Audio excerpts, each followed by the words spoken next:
Why is your full-time job critical to the expansion of your real estate portfolio? That's the topic for today's episode, and without further ado, let's dive in.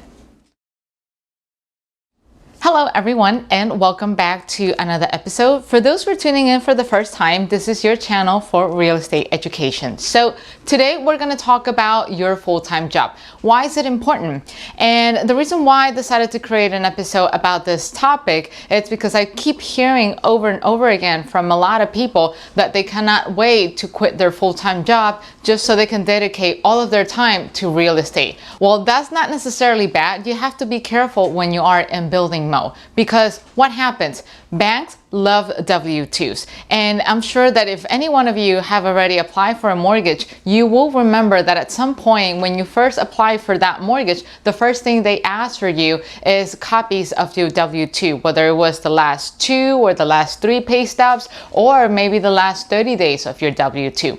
And why is it that lenders love W-2 so much? Because it means that you are stable. Remember, banks are in the business of making money. They're not in the business of taking your house away from you. So the expectation is if they're lending you money, then they expect to see that money back in return plus interest rates. And I'm going to show you this in numbers and you'll tell me which one is going to look better. So let's say, for example, you decided to quit your job and you are doing real estate only and exclusively. However, assume the scenario where, yes, you are making some passive income from your real estate investment, but you're not quite there yet in terms of making the same amount of money you used to make in your full-time job. So assuming you have a rental portfolio and every month you're making $1,000, right? So if you're making $1,000 and you multiply that by 12 months, the most you're gonna get in a year is $12,000 in 1 year, correct? So now, depending on your situation,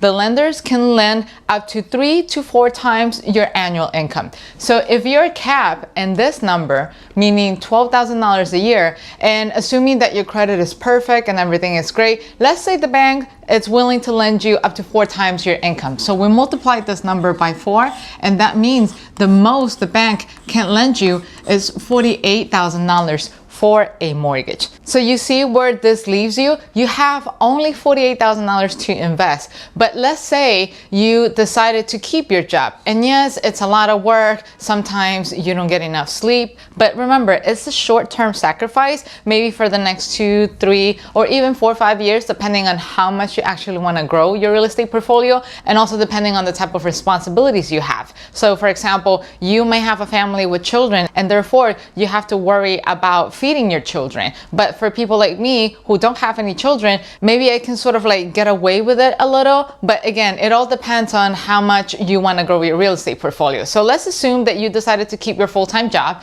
and then in your full-time job, you make an average $80,000 a year. So this is your annual salary, right? And then to this number, you're gonna add the $12,000 that you would have received in your rental income on a regular basis. So $80,000 a year plus $12,000 from your rentals, right? So this is your rental and this is your JOB.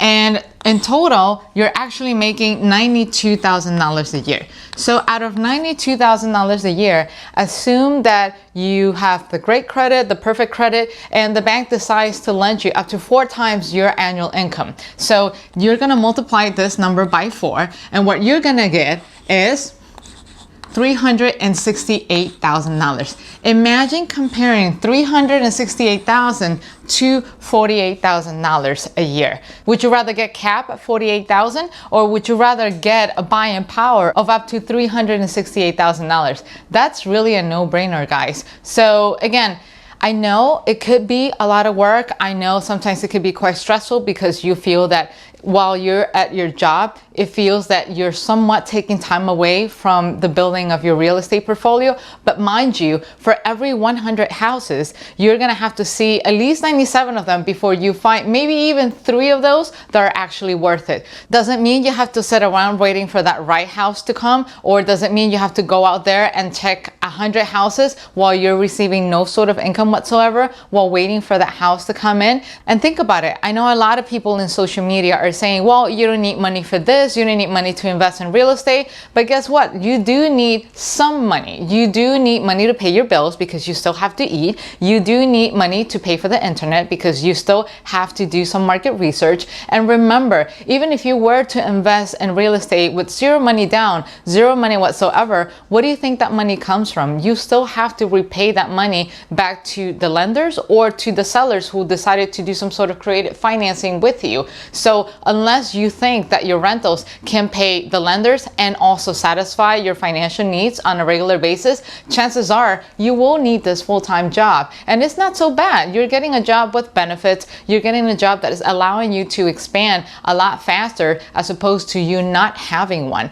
So if I were in your shoes, I would reconsider it. If you have a good job, a decent job that can give you that stable income, it will give you a peace of mind. You can actually work on expanding your real estate portfolio without worrying that today you might not be able to bring food to the table. And if you don't have a job, that's fine. Feel free to find one on a part-time basis, maybe work for a title agency, or maybe help a real estate investor in one of their projects. They might not be able to pay you necessarily. And if you don't have a job, that's fine. Feel free to find a part-time one that will allow you to accumulate enough income so you can bring this loan up to this much in mortgage loans. You definitely would like to get more buying power, and you do not want to be limited by your income. Now, it's going to get to a point where your portfolio is going to grow so big, and maybe at that point, when you get enough passive income that's going to be either equal or higher than your actual income that you're getting from your job, then that's the time for you to actually take a step back and make the analysis and ask yourself, okay, does it make sense now for me to continue to work in my full-time job, or should I just simply quit my job altogether and now work on expanding my real estate portfolio and now focusing on looking for maybe joint ventures or maybe some other side projects like a syndication or anything that's going to help you grow your portfolio even more that requires you to be there in person. But until you get to that point, I think it's much better that you take a step back and reconsider all the finances and see what truly makes sense for you. Don't let your emotions drive your decision. Let the numbers talk to you, just like you will analyze the number in a real estate and have the numbers be the deciding factor for you to decide whether you want to move forward or not with an investment. It's the same thing with your full-time job. Does it make financial sense for you to let go of something stable in hopes that you may or may not get a deal today or tomorrow? And even if you get a good deal, you still have lenders that you need to repay. So do you want to repay them over the course of 30 years? Or would you rather repay that loan faster with the proceeds of your rent because you already have a source of income from your full-time job? And that's it. So that's all I have for you today. I know it's a short episode, but I wanted to share this with you so you have some food for thought and consider something that it's extremely important, because having a job or not, yes, it might feel like it sometimes get in the way, but at the end of the day, it will help you in the expansion of your real estate portfolio. So I hope you guys found this information valuable, and as usual, do not forget to hit the like button or share the content with someone that you think might find this valuable. And until then, I will see you guys next time. Take care. Bye bye.